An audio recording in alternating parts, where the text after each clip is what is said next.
We have to do this for the security of the world. What's good for the United States is good for the world. Okay? That's the justification. Se você pegar qualquer governo brasileiro, democrático e popular, mais pro lado popular, você vai ver que houve várias tentativas de golpe, até que chega uma que dá certo.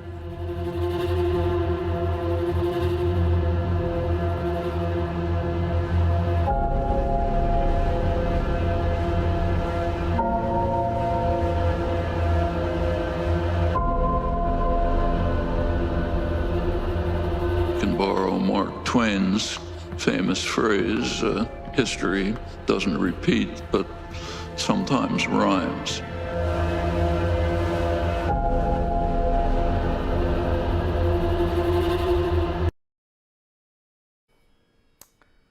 Muito bem, pessoal, estamos começando o Desperta de hoje, sexta-feira, 6 de dezembro, 7h02 da manhã.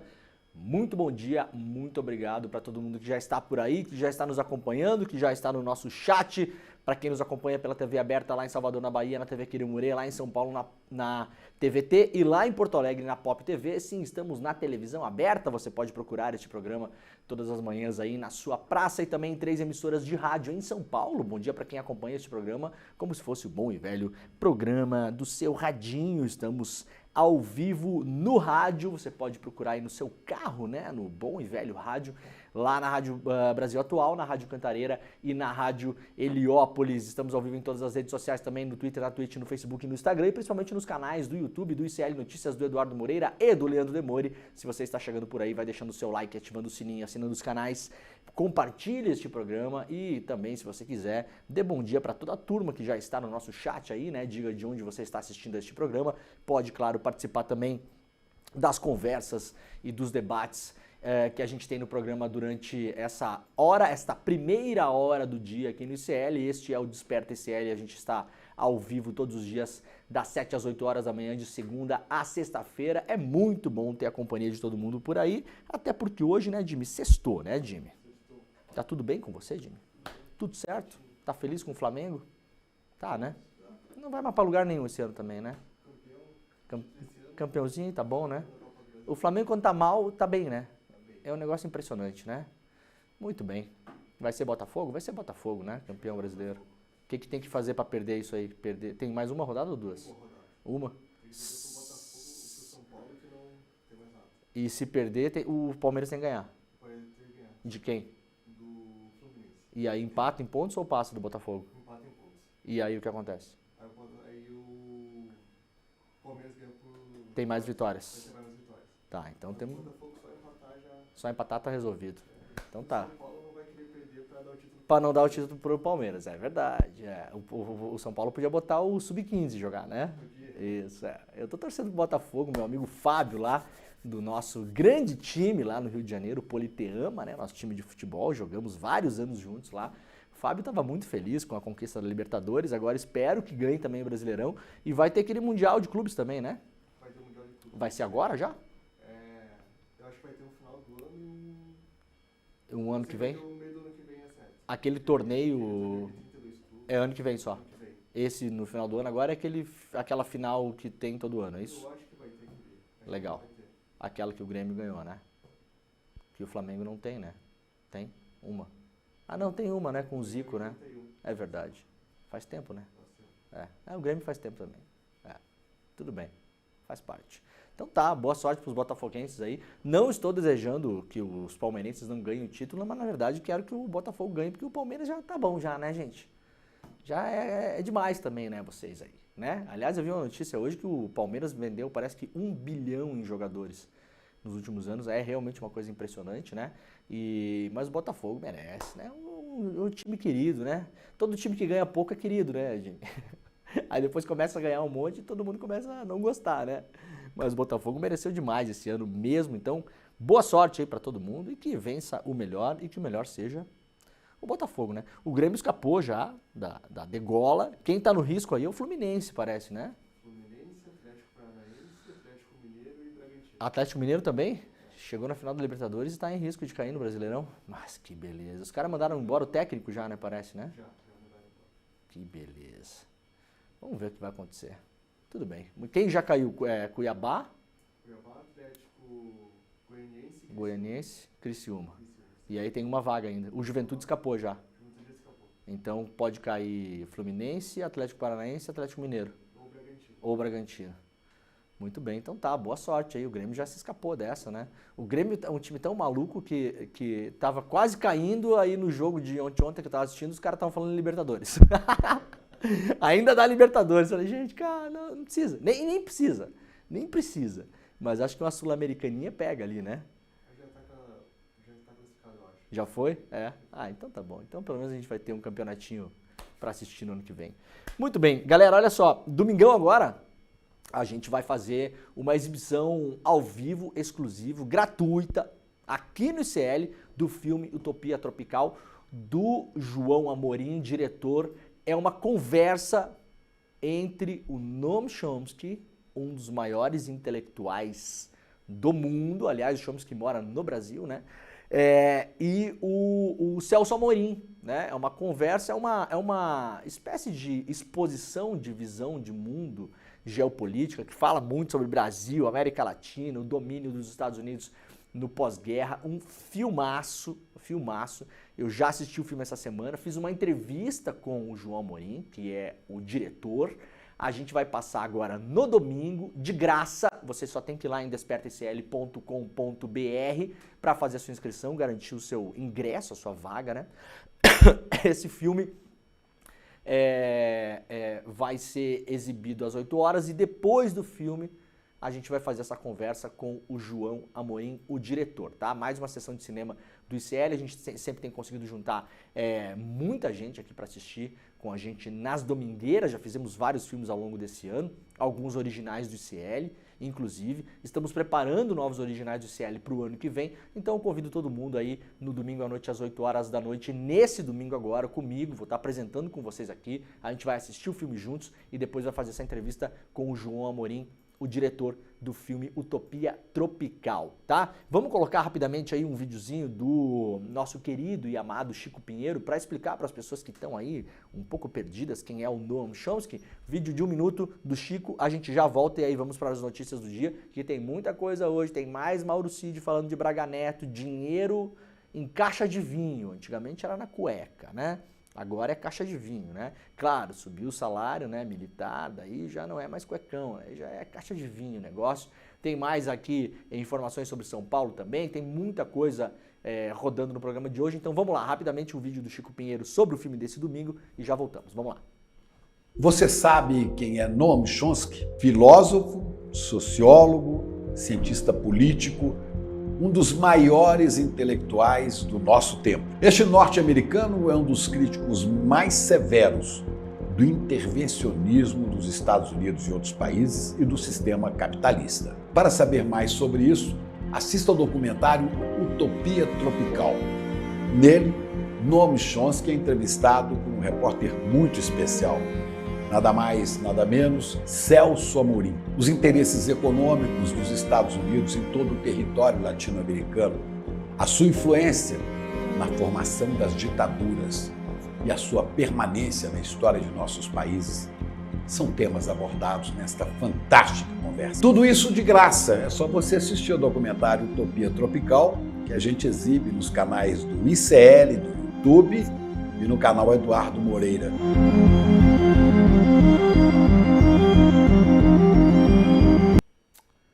Muito bem, corra para lá para o despertaicl.com.br, despertaicl.com.br para garantir o seu assento virtual para a exibição desse filme nesse domingo às 8 horas da noite. Tempestades atingem 23 estados com risco de granizo e alagamento no sul, traz aqui o jornal O Globo. A sexta-feira será chuvosa em todo o Brasil. Segundo o INMET, diversos alertas de tempestades e chuvas intensas vão atingir pelo menos 23 estados, além do Distrito Federal, com possibilidade de granizo e alagamentos de norte a sul. Ao todo, o INMET emitiu 5 alertas espalhados pelo território nacional. Todos indicam risco, perigo potencial e perigo para chuvas que podem causar impacto em todas as regiões. Apenas Alagoas, Sergipe e Roraima não serão atingidos, portanto, dê uma olhada aí na previsão do tempo para a sua cidade, principalmente no sul do Brasil, em relação a granizo e alagamento. Alerta laranja de perigo para chuvas intensas passa também pelo Amazonas, Pará, Rondônia, Mato Grosso, Goiás e uma pequena parte do Mato Grosso do Sul. O aviso apresenta chuvas de 30 a 60 milímetros por hora, né?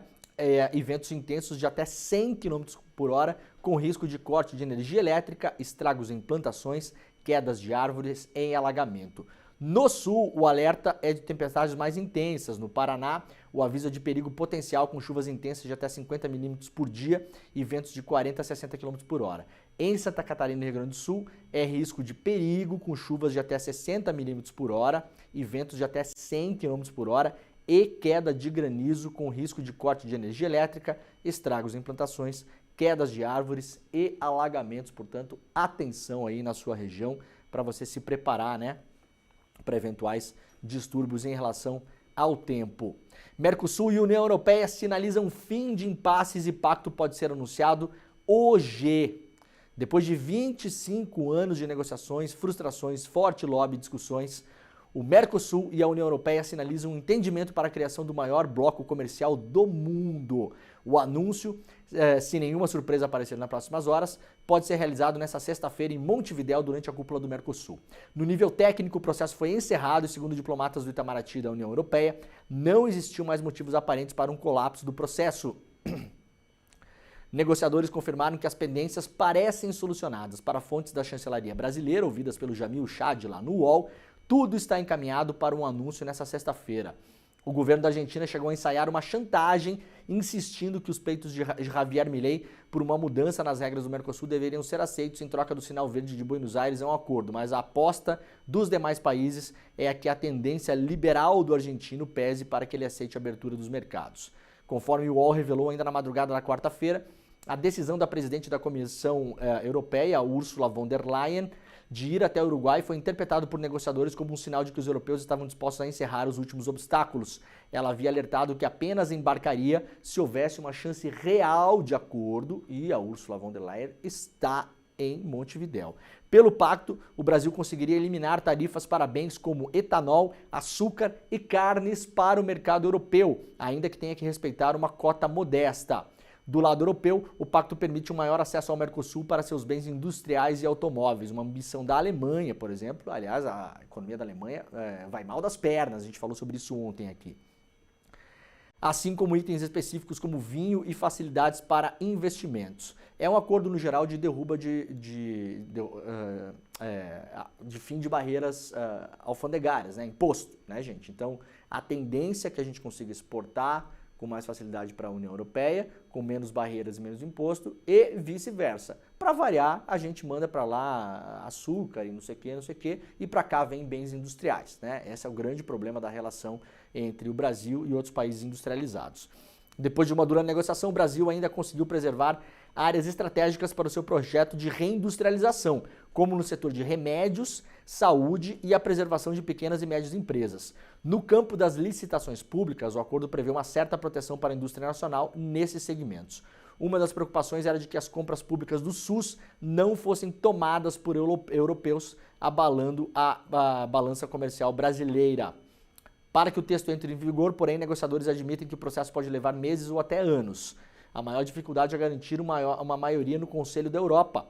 Com seus 27 membros, após essa etapa, o acordo ainda precisa ser aprovado pelo Parlamento Europeu. França, Holanda e Polônia já anunciaram que tentarão se opor e criar uma aliança com Itália e outros governos contrários ao que foi negociado pela Comissão Europeia. Mas a Alemanha, Espanha, Portugal e os países escandinavos pressionarão pela assinatura do pacto.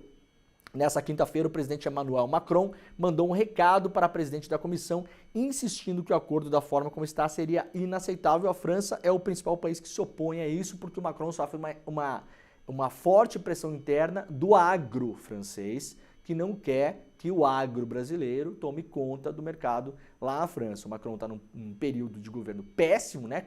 Vai cair todo o governo de novo lá, porque o Macron conseguiu vencer as eleições alguns meses atrás, sobretudo, principalmente, pela adesão da esquerda, depois traiu a esquerda, colocou um premier de direita lá, e agora no voto de confiança todo mundo derrubou esse cara e deve ter uma nova turbulência lá, não se sabe como vai ficar o governo francês. Então o Macron, muito enfraquecido, muito pressionado pelos agricultores franceses, é o cara que mais tem falado para não assinar esse acordo.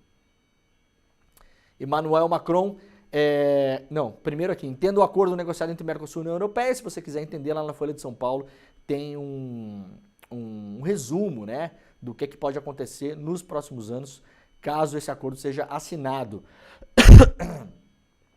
Para o Mercosul, por exemplo, serão zeradas ou reduzidas as tarifas de exportação para a União Europeia de cerca de 90% dos produtos, num prazo que em 2019 tinha sido estipulado em 10 anos. Então isso aí vai ser lento, gradual, né? Vai ser aos poucos, não vai começar amanhã. Esse negócio começou a ser organizado lá pelo Fernando Henrique Cardoso, né? Lá atrás. No caso de itens do Mercosul, o principal foco serão os produtos agrícolas. O tratado pretende eliminar ou reduzir tarifas para 99% das exportações agrícolas brasileiras, de acordo com a estimativa do Ministério da Agricultura. Para importações de itens vindos da União Europeia, haverá também uma redução de tarifas de carros, peças automotivas, artigos de vestuário, produtos farmacêuticos, chocolates e vinhos. O acordo também trata de serviços, investimentos, compras governamentais, medidas sanitárias e propriedade intelectual. Aí a ver cada produto, né? Lá 25 anos atrás fazia sentido falar em carros com menos tarifas vindos da União Europeia. Hoje faz cada vez menos porque as próprias empresas europeias hoje estão produzindo no geral na China, né?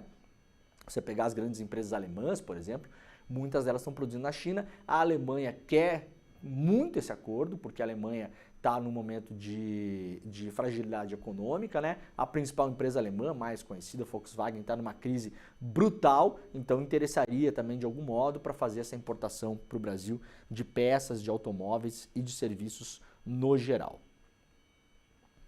França volta a atacar acordo entre União Europeia e Mercosul. É inaceitável, como disse o senhor Macron, o projeto de acordo entre União Europeia e Mercosul é inaceitável. O presidente Emmanuel Macron reiterou hoje à presidente da Comissão Europeia: continuaremos, disse ele, a defender incansavelmente nossa soberania agrícola, como eu já falei, né? A questão do Macron é com o agro lá na França. O agro está pressionando muito ele para não assinar esse acordo. O posicionamento oficial da presidência francesa, com palavras semelhantes às usadas pelo primeiro-ministro francês Michel Barnier, que vai cair, né, em novembro em Bruxelas, porque sofre as pressões dos agricultores franceses. A manifestação de Macron ocorre às vésperas da Van der Leyen, que foi ontem participar dessa reunião em Montevidéu para possivelmente a assinatura do contrato. Projeto que isenta medicamentos de imposto de importação vai à sanção. O plenário do Senado aprovou um projeto de lei que permite ao Ministério da Fazenda zerar a alíquota de impostos de importação de medicamentos em um sistema de tributação simplificada. O limite para isenção é de até $10 mil, cerca de R$57 mil no câmbio de hoje, para importação por pessoa física, mais, né? O câmbio estourou já, então já tá maior isso aqui. Para importação por pessoa física para uso próprio ou individual. Ou seja, pessoas que têm que tomar medicamentos que você não encontra no Brasil, que são importados e que hoje você paga uma taxa absurda de importação, esse projeto de lei prevê uma queda grande, né? O projeto é do José Guimarães, do Partido dos Trabalhadores do Ceará, incorpora o texto de algumas medidas provisórias sobre tributação simplificada. O relator foi o senador Cid Gomes, do PSB do Ceará também, apresentou parecer favorável à proposta e rejeitou todas as emendas apresentadas. Optamos por rejeitar todas as emendas, disse ele, para que o projeto não tenha que retornar para a Câmara dos Deputados, uma vez que sua aprovação demanda urgência e consequente positivação da lei. Agora, isso aí vai para a assinatura do presidente Lula. Deputados votam contra ter papel higiênico e absorvente nos presídios femininos. A Comissão de Segurança Pública da Câmara dos Deputados votou por unanimidade contra um projeto de lei que determina que penitenciárias femininas ofereçam produtos de higiene pessoal para mulheres presas. Entre os itens estão papel higiênico, absorvente íntimo, fralda infantil para as mães acompanhadas de filhos. A votação aconteceu no dia 5, ontem. Com exceção da deputada Duda Salabert, do PDT de Minas Gerais, todos os outros deputados se opuseram ao PL 5923, de autoria da deputada Renata Abreu, do Podemos de São Paulo. De acordo com um estudo da Organização da Sociedade Civil Justa, os gastos com esses itens para o Estado brasileiro são, em média, 0,01% do orçamento previsto para os presídios. Deputados votaram contra mulheres presas poderem ter papel higiênico, absorvente e fralda, o que representa um gasto de 0,01% do orçamento que é usado para presídios. Não é o orçamento geral do Brasil, não, tá? O orçamento destinado para presídios, a porcentagem de gasto seria essa. 0,01%. Me digam se isso aqui não é puramente ideologia babaca, né? Só isso, só isso. Sabem quem vai fornecer papel higiênico, absorvente e fralda para as mulheres presas no Brasil? O PCC, Comando Vermelho, o Bala na Cara, os Mano, o Terceiro Comando Puro e assim por diante. Então, parabéns, viu, para os deputados e deputadas que votaram contra. Vocês acabam de fortalecer um pouco mais, né? Não precisava praticamente, mas fortalecer um pouco mais as facções criminosas na cadeia. Vocês votaram a favor do fortalecimento político das facções criminosas. Parabéns, viu? Vamos ver se tem o nome dos deputados aqui. Um deles é o deputado federal Capitão Alden, do PL, não poderia deixar de ser, da Bahia, né? Disse ele, é impressionante a tentativa da esquerda, sim, né? Porque usar papel higiênico é coisa de esquerda, né? A direita limpa como? Com a mão, por acaso? Só pode ser, né? Porque de maus hábitos a direita brasileira tá cheia, né? É impressionante a tentativa da esquerda de tentar a todo momento empurrar para a sociedade encargos, especialmente para os queridinhos, os filhinhos de vovó, como a gente chama por aí.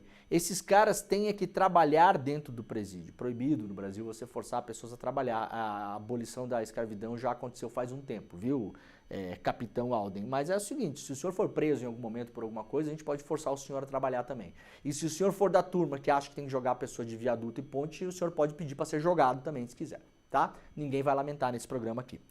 Vem agora mais uma proposta para oferecer produtos de beleza, disse ele.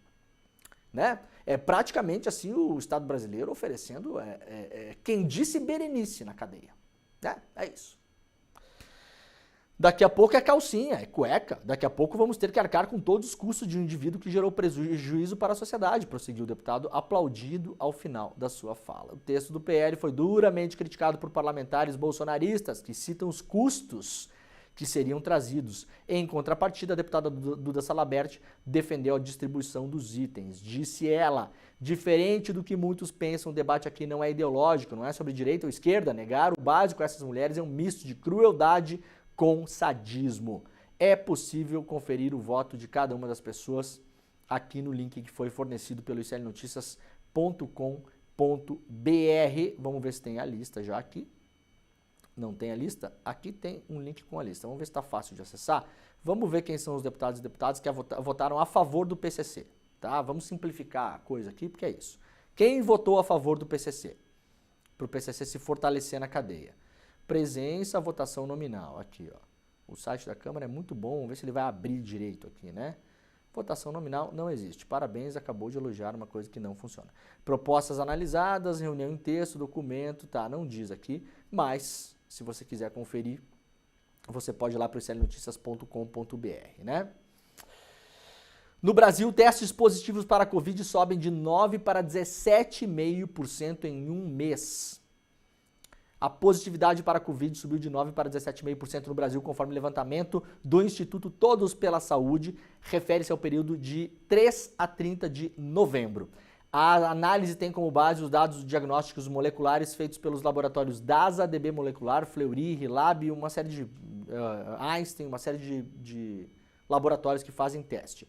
Em relação às faixas etárias, o percentual mais elevado, acima de 20%, é observado neste momento em pessoas com idade entre 40 e 69 anos. Entre os estados com quantidade de diagnósticos suficientes para análises individuais, Minas Gerais tem a maior positividade, 31%. Das pessoas que fizeram teste de Covid nesses laboratórios positivaram, seguido pelo Rio de Janeiro e Paraná com 20% cada um desses estados. Moraes manda intimar presidente do CREMESP por acesso a prontuários de aborto legal.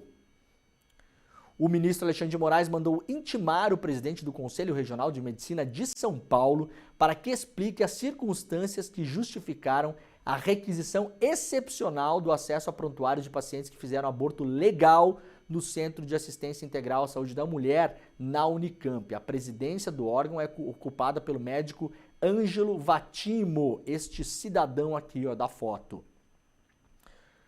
A decisão ocorre após a reportagem da Folha de São Paulo revelar que o CREMESP pediu prontuário de todas as mulheres que realizaram aborto legal no hospital nos últimos 12 meses.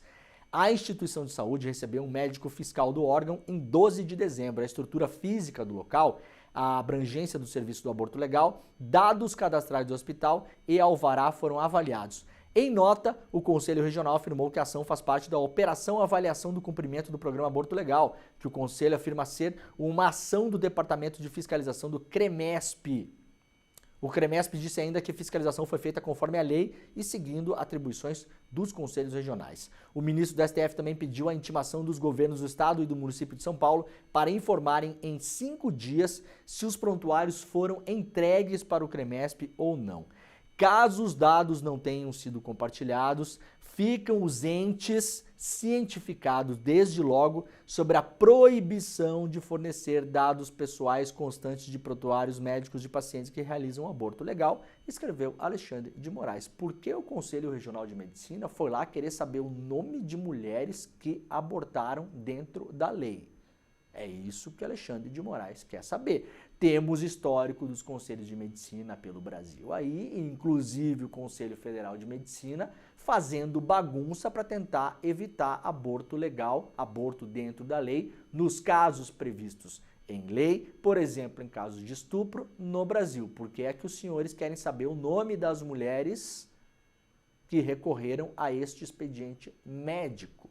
É isso que o Alexandre de Moraes quer saber. O Brasil é condenado pela chacina de Acari, no Rio de Janeiro. A Corte Interamericana de Direitos Humanos declarou a responsabilidade do Brasil pelo desaparecimento forçado de 11 jovens na favela do Acari, ocorrido em julho de 1990, no Rio de Janeiro, e pelas falhas na investigação no processo. Isso aqui é para quem tem muita fé aí, né? Tá tudo bem aí, Jimmy? Tudo certo? Beleza. Isso aí para quem tem muita fé nesses tribunais internacionais, tá, gente? Né? É a fé na história, né? E a história vai cobrar. Gente, a história não vai cobrar nada de ninguém e esses tribunais internacionais podem até cobrar, mas demora assim, 1990, né? 1990, 2000, 2010, 2024, 34 anos. 34 anos. Não é à toa que o Tarcísio, quando indagado sobre os seus policiais assassinos, manda a sociedade civil reclamar com a Liga da Justiça. Não é à toa, porque ele sabe que isso aqui não vai para lugar nenhum, né?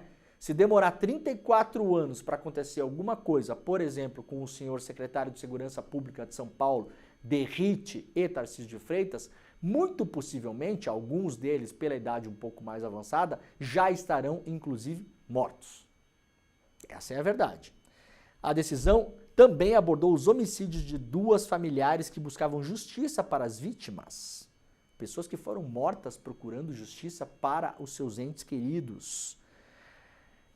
Em 26 de julho de 1990, homens encapuzados, identificados como integrantes do grupo Cavalos Corredores, compostos por policiais militares, invadiram casas em Acari. Sem mandados, eles levaram Wallace de Souza Nascimento, Édio Nascimento, Luiz Henrique da Silva, Viviane Rocha, Cristiane Leite de Souza, Moisés dos Santos Cruz, Edson de Souza Costa, Luiz Vasconcelos de Deus, Hudson Silva de Oliveira, Rosana de Souza Santos e Antônio Carlos da Silva. Até o momento, não há informações sobre o paradeiro dessas pessoas. Os caras policiais botaram o capuz na cabeça, sequestraram cidadãos brasileiros e essas pessoas nunca mais apareceram. Isso não foi durante a ditadura militar, isso foi nos anos 90. Qualquer semelhança não é mera coincidência, porque eventualmente alguns desses policiais podem inclusive ter trabalhado na ditadura fazendo o mesmo tipo de serviço. Com a tal da anistia geral e irrestrita, os torturadores, os bandidos que trabalharam para a ditadura foram incorporados, muitos deles nas polícias, né? Militar e civil. Fora os militares do Exército, Marinha e Aeronáutica. PMs condenados por morte de 2008 nunca foram presos e receberam promoção. 6 policiais militares condenados pela morte de um jovem forçado a beber lança-perfume em 2008 continuam em liberdade mesmo após a condenação e recursos negados. Todos foram promovidos e nenhum deles chegou a ser preso. É por isso que o Tarcísio manda você procurar a Liga da Justiça, porque não acontece nada na maioria das vezes. Nada. Isso só está mudando ultimamente porque as pessoas estão filmando os bandidos fardados. Só por isso. O problema não é o que acontece, o problema é o que se mostra. PMs receberam penas entre 14 e 18 anos de prisão por obrigarem 2 jovens a beber material usado na fabricação de solventes. Marcos Lopes de Souza, de 18 anos, morreu após ingerir o líquido que era, segundo a polícia, lança-perfume. O crime já tem 16 anos e os condenados nunca foram presos. Os policiais Rafael Vieira Júnior, Edmar Luiz da Silva Marte, Jorge Pereira dos Santos, Carlos Dias Malheiro, Rogério Monteiro da Silva e Cláudio Bonifazzi Neto receberam penas por homicídio qualificado e constrangimento ilegal. A justiça não emitiu mandado de prisão, mesmo com o trânsito em julgado. Os 6 policiais foram condenados à prisão em perda dos cargos. Em 2015, quando foram ao júri pela primeira instância, os acusados receberam penas de reclusão, todas em regime fechado. No entanto, logo entraram com recursos e continuaram em liberdade. Rafael e Edmar foram condenados a 18 anos de reclusão, foram apontados como os responsáveis por obrigarem os jovens a ingerir a substância. Os demais foram condenados a 14 anos de reclusão por presenciarem o crime e não fazerem nada. O último recurso foi negado pelo STF em julho deste ano. Os policiais solicitaram habeas corpus alegando falhas nas provas do crime, mas o ministro relator do caso, Alexandre de Moraes, declarou falta de fundamentação para os argumentos e expediu a declaração de trânsito em julgado. Todos os envolvidos permanecem em liberdade desde a data do crime. Não existem mandados de prisão em nome dos policiais, mesmo com a manutenção das condenações e o fim do processo. Não tem mais para onde recorrer. Essa gente deveria ter sido presa, não foi e foi promovida pela Polícia de São Paulo. É um negócio desolador, né? Ainda mais com os casos que a gente está tendo essa semana, né? Tarcísio de Freitas fez uma fala ontem, né? Todo pianinho, com o rabinho no meio das pernas, todo manso, né, governador? Foi pressionado pela política, né, governador? Não acredito em nada do que o senhor está falando aqui, tá? Não sou obrigado. Não sou obrigado. Em reunião fechada eu posso imaginar o que o senhor fala em relação à polícia. Posso imaginar, né? Irretocável, irrepreensível, vai reclamar com a Liga da Justiça. Mas não pegou bem, não a violência que acontece com a Polícia de São Paulo, não pegou bem serem filmados, né, governador? E aí a grande política que manda aí nos movimentos todos, né, foi lá e falou pro Tarcísio, olha Tarcísio, deixa eu lembrar uma coisa para você, vamos abrir esse armário aqui? Abriu um armário pro Tarcísio, mostrou para ele várias fantasias, né? A sua fantasia, Tarcísio, é a de moderado, moderado. Pega aqui o tamanho GG e veste de novo. O cara que falava minha especialidade é matar é o outro, é o ex, tá? Do ex a gente já se livrou. Talvez volte, não sabemos, né? O Brasil é um país muito dinâmico, por assim dizer. Agora, do ex a gente já se livrou. Tarcísio, você é o moderado, a gente tem que levar você para 2026... como a alternativa moderada à esquerda, um cara duro, o militar, o moral, bons costumes, pela família, pela não sei o quê, mas não é especialidade matar, esse é o ex, tá, Tarcísio? As pesquisas mostram que se a gente for assim para a urna, Tarcísio, a gente perde pro Lula de novo, tá, Tarcísio? Então não pode. Senta aqui no colinho que papai vai explicar. Aí o Tarcísio veio a público e falou, realmente eu estava completamente errado sobre as câmeras de segurança, né? E o Tarcísio que falava que não precisava usar, que o policial ia decidir quando gravar, que não era para gravar o tempo todo porque ia ficar armazenando um monte de vídeo inútil, tudo isso o Tarcísio falou. Aí, por acaso, alguém filmou um rapaz sendo jogado uma ponte. Aí ficou mal. Não tá legal. Aí o Tarcísio precisava falar alguma coisa. Moderada, né? Bolsonarismo moderado. E aí foi lá, afirmou na quinta-feira estar completamente errado sobre a adoção de câmeras corporais. Em entrevista à CNN, diz também que estar convencido que é preciso ampliar o uso dos equipamentos. Mudou de ideia da noite pro dia, o Tarcísio. Da noite pro dia. Por que será? Eu era uma pessoa, diz o Tarcísio, que estava completamente errada nessa questão das câmeras. Eu tinha uma visão equivocada, fruto da experiência pretérita que eu tinha, que não tem nada a ver com segurança pública. Qual a experiência pretérita que o senhor tinha que não tinha nada a ver com... Veja só, o governador do estado mais rico de São Paulo, ele está tomando decisões técnicas. Esse aqui era do Ministério Técnico do Bolsonaro, para lembrar, tá, gente? Lembra do Ministério Técnico do Bolsonaro? Lembram? O Weintraub, o Ernesto Araújo, o Moro, né? Era o superministério, lembra do superministro? O Paulo Guedes, Tarcísio, superministros, lembra da época do superministro? Esse era um deles. Ministério Técnico. O do governador, o senhor está tomando decisões técnicas com base em experiências pretéritas que o senhor tinha, que não tem nada a ver com segurança pública? Mas é tipo o que isso? Jogou um dado para cima e se caiu o número 2, 3 ou 5, filma ou não filma? É isso? Esse é o técnico?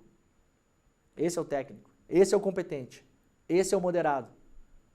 Ele estava falando sobre uma questão sensível da sociedade, que é a segurança pública, com base no Instituto Datapi, né? Não dá para falar essa hora aqui. Estava usando o Datapi, né? Tirou do Pi. Tirou a informação do Pi, literalmente. Hoje, eu estou absolutamente convencido que é um instrumento de proteção da sociedade e do policial. Por acaso, quem fala isso é a esquerdalha, viu, Tarcísio? O senhor bem-vindo ao comunismo. Aliás, não queremos o senhor aqui. O senhor pode ficar lá. Vamos não só manter o programa, como ampliá-lo e tentar trazer o que tem de melhor em termos de tecnologia. Ai, que beleza, né? O governador vinha minimizando os casos de violência, claro, né? Dizendo que a PM não tinha matado ninguém, aplaudindo, né? Falando que o procedimento operacional era padrão, tudo frase do Tarcísio aqui, tá? Admitiu que os episódios agora esculacham a instituição, no entanto, seria formada por excelentes profissionais que prestam um bom serviço. Por que mudou de opinião, né, Tarcísio? Ministério da Justiça vai repassar 28 milhões a São Paulo para a compra de câmeras para a PM. O dinheiro permite que o governo contrate 2.000 dispositivos. Nessa quinta-feira, o governador disse que estava completamente errado sobre as câmeras corporais. Prisão é baseada em clamores. Soldado foi abandonado, diz defesa de PM que jogou o homem de ponte. Para a defesa do soldado Luan Felipe Alves Pereira, de 29 anos, preso por ter jogado um homem de uma ponte, o policial militar já está sendo punido e penalizado. A manutenção da prisão preventiva dele, decidida no fim da tarde dessa quinta-feira em audiência de custódia, está fundamentada em questões de hierarquia, por ele ser um praça e no clamor público do caso. Olha aqui, ó. Errado não tá o advogado, tá? Obviamente, o que o policial militar fez é um completo absurdo, um crime. Eu espero que ele tenha todo o direito de defesa, seja julgado, e eu particularmente espero que obviamente seja condenado. Não há nenhuma justificativa para o que esse cara fez, tá?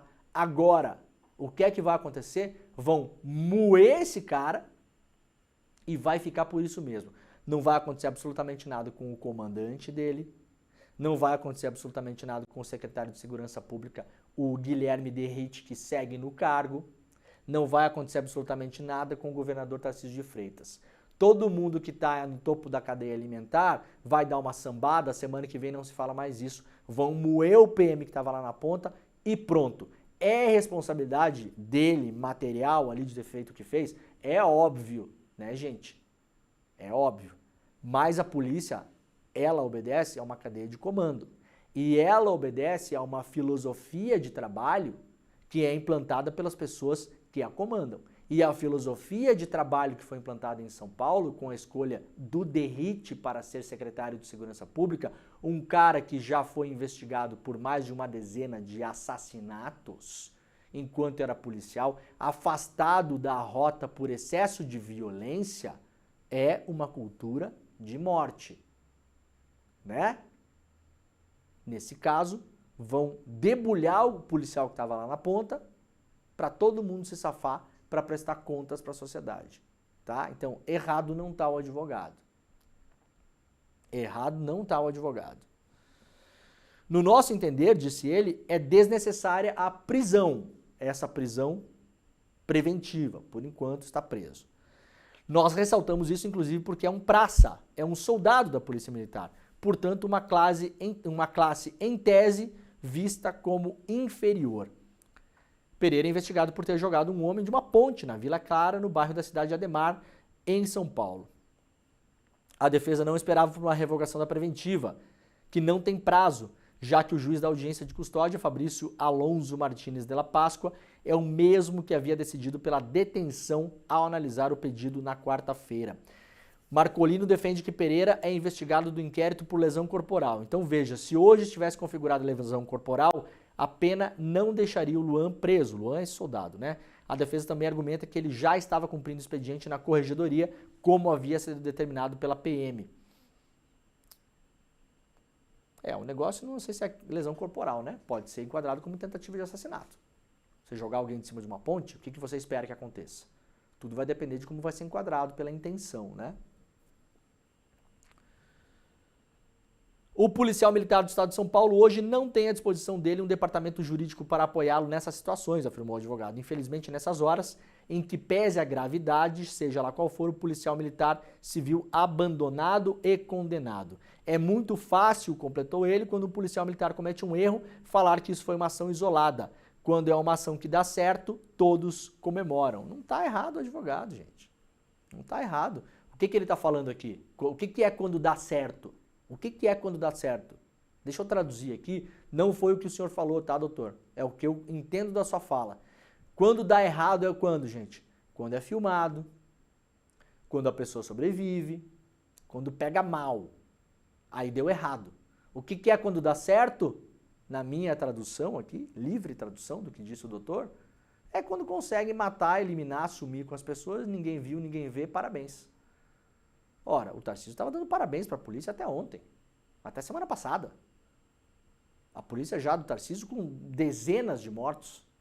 Gente alvejada pelas costas, rendida, a curta distância, catador de latinha morto, com pistola 9mm plantada do lado do corpo, né?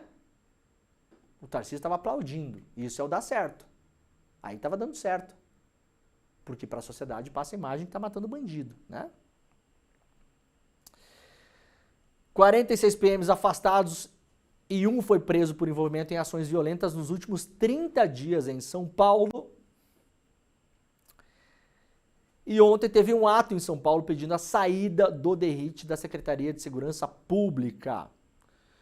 Movimentos populares como o Uniafro Brasil, o Movimento Negro Unificado, organizaram uma manifestação na noite de quinta-feira em frente ao Teatro Municipal, pedindo a saída do secretário de Segurança Pública do Governo do Estado, Guilherme Derrite. Isso não vai acontecer porque o Derrite é ficha 1 para ser candidato ao Senado por São Paulo pela extrema-direita em 2026. Não podem tirar ele de lá, é por isso que o Tarcísio amansou. Esconderam o Derrite, que não deu nenhuma declaração. Vocês viram que sumiu, né? Sumiu. Cadê o machão? Cadê o bonzão? Cadê o Liga da Justiça? Cadê o é isso aí mesmo? Cadê tem que matar? Sumiu, né? Tomou um cala-boca também, né? Vocês não mandam em vocês sabem disso, né? Vocês fazem um teatrinho aí, mas quando a pressão aperta, aí junta quem manda mesmo e fala, ô fulaninho, cala a boquinha, fica uma semana quieto aí que você tá enchendo demais o saco, tá? A gente tem que proteger essa sua candidatura, que essa sua candidatura não é nem sua, é nossa. É nossa, tá? Esse é o nosso projeto político. Então o senhor fica quieto aí por uma semana, tá? Recolha-se. Recolha-se, porque a gente vai tentar limpar essa sujeirada de sangue que os senhores fizeram. Ô Tarcísio, baixa a bolinha, Liga da Justiça não mais, tá? Especialidade de matar é o outro lá, viu, Tarcísio? A fantasia sua é moderada, dá uma moderada aqui, tá? Amigo, dá uma moderadinha aí que nós temos planos para 26. Nós temos planos para 2030. E isso inclui você não ficar sujando a cara de sangue na televisão. Não pega bem. Não pega bem. Então o Derrite não vai sair. Não vai sair. Talvez saia no futuro, não sabemos. Aí vão tentar achar uma saída estratégica que não seja no turbilhão de assassinatos em São Paulo. Planalto, Justiça e Polícia Federal se calam sobre veto de diretor-geral à presença da Folha em entrevista. Isso aqui aconteceu essa semana, tá? O Palácio do Planalto, o Ministério da Justiça e a Polícia Federal mantiveram nessa quinta-feira silêncio sobre as razões que levaram o diretor-geral da Polícia Federal, André Rodrigues, a vetar a presença da Folha em uma entrevista coletiva que ele concedeu na sede da PF em Brasília na manhã de quarta. As autoridades foram questionadas sobre qual embasamento legal teria sido usado na adoção da medida, tendo em vista, entre outros, o princípio da constitucionais da impessoalidade e da transparência pública. Nenhuma resposta foi enviada. O ministro da Justiça, Ricardo Lewandowski, que por 17 anos foi ministro do Supremo Tribunal Federal, que é o responsável pela PF, né? A PF está subordinada a ele. Na quarta-feira, a assessoria de imprensa do Ministério informou que o questionamento sobre o caso deveria ser encaminhado à PF. A reportagem procurou também novamente a Polícia Federal, enfim, a Folha está tentando descobrir por quê participaram da entrevista coletiva promovida por André Rodrigues e mais 3 diretores da PF, 30 jornalistas de vários órgãos de imprensa e o repórter da Folha foi vetado de participar. Por quê? Qual justificativa? Aparentemente não tem nenhuma. Se tivesse, já teria aparecido. Por que é que o repórter da Folha não pôde participar da entrevista? Isso não se faz. Isso é errado. Isso é coisa de governo de extrema-direita autoritário. Tá? O espaço está aberto para explicações. A Folha foi atrás de todo mundo para entender, ninguém conseguiu explicar. Parece que não tem explicação nenhuma. Por que é que o repórter da Folha não pôde participar dessa coletiva? Com 30 jornalistas. Que foi, aliás, coletiva sobre o negócio do golpe de Estado. Não pega bem, não é bom, não é democrático. O governo democrático não opera desse jeito.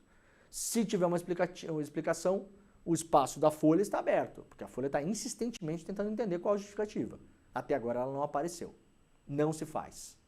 Não se faz. De um país que saiu do governo que nós saímos, onde o presidente da República insinuava que a repórter da Folha, que aliás ganhou o processo contra ele, Patrícia Campos Melo, contra o Bolsonaro, trocava informação por sexo, é isso que o Bolsonaro falava, também Bolsonaro não adianta aparecer de paladino da democracia e da liberdade de imprensa, você não aí, tá? Que aí eu vou fazer um programa de 5 horas aqui mostrando o quanto você humilhou jornalistas do Brasil. Foi processado por eles, aliás, e perdeu. Falou que a repórter da Folha trocava informação por sexo. O presidente da República. Então a gente não pode sair desse governo para um outro governo onde você impede jornalistas de participar de coletiva. Não pode. É claro que os casos não são comparáveis. Obviamente não estou comparando, não parece, né? Para vocês parece comparável? Não parece comparável, né? Agora não pode, de todo modo. Não parece ter nenhuma justificativa, né?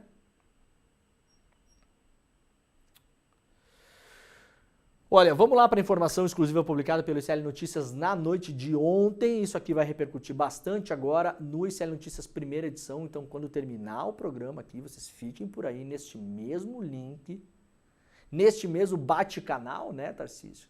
O Batman é da Liga da Justiça, Jimmy? Não sei. É? É, né? É, né?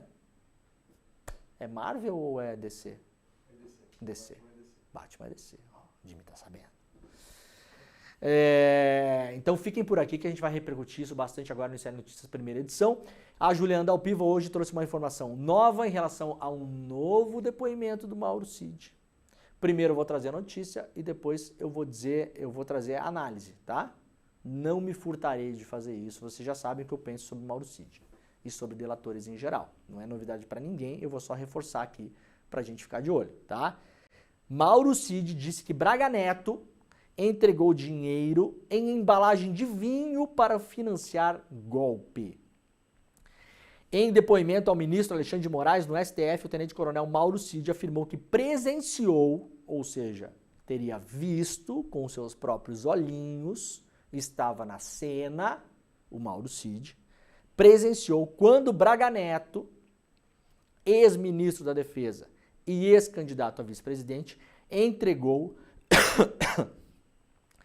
dinheiro vivo para financiar o plano golpista Punhal Verde e Amarelo e entregou isso em uma embalagem de vinho. Então essa é a cena que o Cid disse ter visto. Braga Neto com uma grana numa embalagem de vinho, entregando essa grana para militares do grupo chamado Kids Pretos, e essa grana seria usada para financiar esse plano golpista. Lembrando que a Polícia Federal descobriu mensagens, aí não é o Cid disse, aí são mensagens de celular que são apensadas no inquérito como provas diretas de que eles imaginavam que uma parte do plano golpista ali, que incluía aquela emboscada nos ministros e tal, custaria mais ou menos 100 mil reais. Então tinha até uma estimativa de custo do negócio ali. Agora o Cid está falando para o Xandão o seguinte, olha, eu vi o Braga Neto entregando dinheiro para esses caras. Como? Numa caixa de vinho. Isso o Cid falou no seu depoimento. A coluna da Juliana ainda apurou que o dinheiro foi destinado para o Braga Neto ao grupo conhecido como Kids Pretos. Os dados foram confirmados por duas fontes ligadas à investigação. Procurada, a defesa do Cid não retornou. Nos depoimentos recentes, Cid também afirmou que o ex-presidente Bolsonaro recebia informes de Braga Neto todos os dias sobre o andamento do plano organizado pelos Kids Pretos. O plano pretendia evitar a posse do presidente Lula após a derrota do Bolsonaro e tinha aqueles planejamentos de assassinato do Xandão, do Alckmin e do Lula. No entanto, a coluna apurou que Cid afirma que não tinha conhecimento de que o plano previa assassinatos. Após o depoimento a Moraes, o ex-ajudante de ordens de Bolsonaro conseguiu manter os benefícios do acordo de colaboração premiada com a PF. A Polícia Federal havia pedido a rescisão do acordo de colaboração premiada de Cid, após descobrir que ele havia omitido informações sobre a trama dos assassinatos. Para investigadores, nova delação de Cid é vista como um esclarecimento para preencher lacunas. Isso aqui é uma informação da Natuza Neri, lá no G1. Para a Polícia Federal, o novo depoimento do Cid é visto como um esclarecimento para preencher algumas lacunas. Contudo, chama a atenção que a decisão de ouvi-lo novamente acontece após a entrevista de seu advogado ao Estúdio I da Globo News, quando ele disse que o ex-presidente sabia do plano de executar Lula, Alckmin e Alexandre de Moraes e depois recuou. A entrevista de César Bittencourt foi esquisita, diz aqui a Natuza Neri. Olha, foi outra coisa do que esquisita, minha querida Natuza. Quando ele diz que Bolsonaro sabia do plano, a conexão cai. E 9 minutos depois, ele volta e diz que não era bem isso. Então, não, o Bolsonaro sabia do plano de matar o Lula, o Alckmin e o Moraes. Sabia? Caiu a conexão. Depois ele voltou 9 minutos depois e falou, não sabia. Não sabia. Aí depois o Cid falou em depoimento, se eu não me engano, trazido pela Juliana Dalpiva também, que o advogado se confundiu.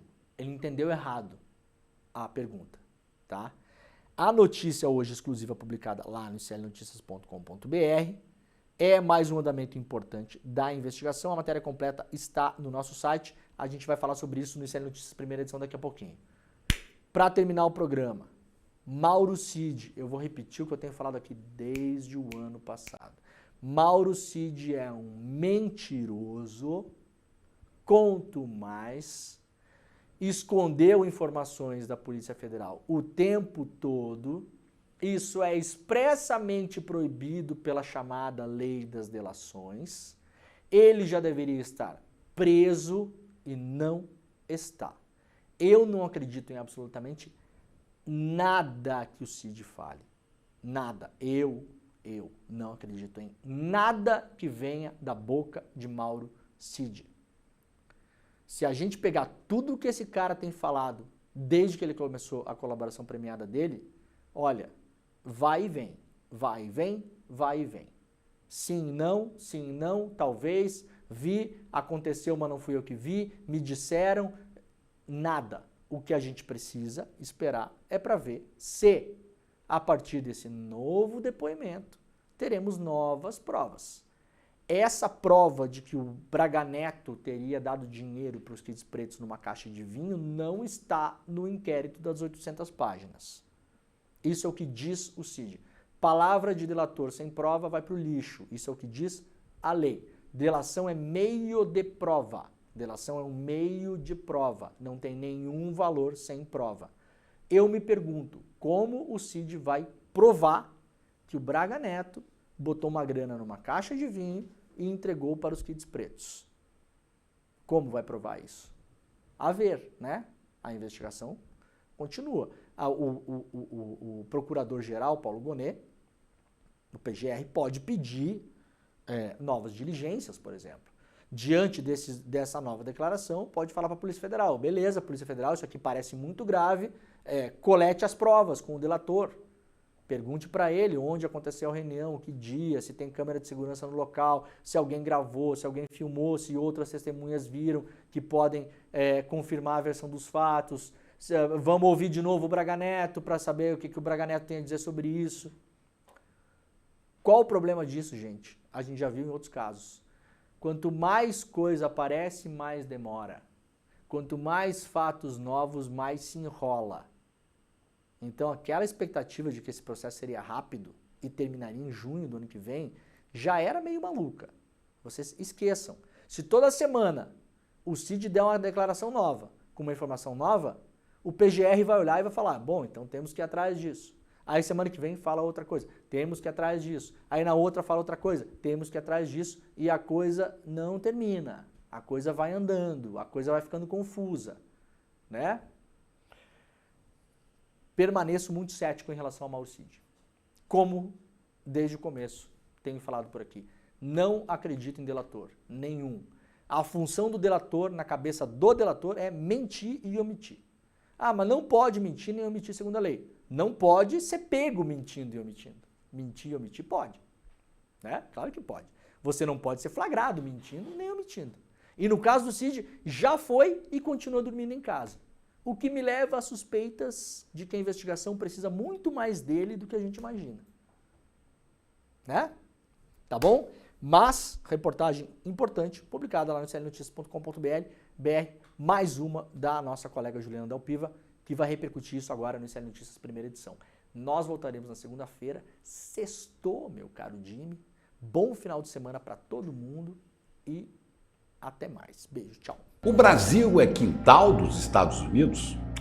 Ora, todo mundo sabe que as ditaduras militares que assombraram o Brasil, enfim, toda a América Latina, foram sempre apoiadas e até planejadas pelos Estados Unidos, que queriam manter o seu poder, a sua hegemonia nesta região a qualquer preço. As consequências disso ainda duram.